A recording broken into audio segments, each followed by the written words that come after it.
বিল্লাল হোসেন, যিনি থ্রোটস অফ বিল্লাল নামে পরিচিত।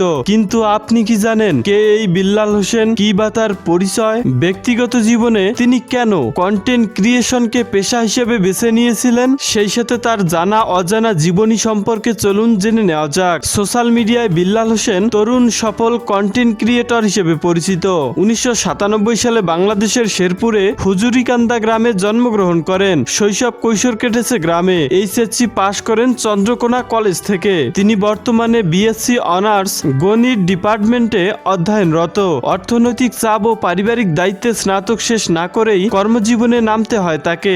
12,000 টাকা বেতনে 5 স্টার হোস্টেলে একসময় কাজ করতেন বিল্লাল হোসেন। তার বাবা নেই, তবে মা বেঁচে আছেন। বর্তমান বাংলাদেশের সোশ্যাল মিডিয়ায় তিনি সবথেকে জনপ্রিয় এবং পরিচিত মুখ, যিনি 3 মাসে ইনকাম করেছিলেন প্রায় 45 লক্ষ টাকা। তবে থ্রোটস অফ বিল্লাল সম্পর্কে আপনার যে কোনো মন্তব্য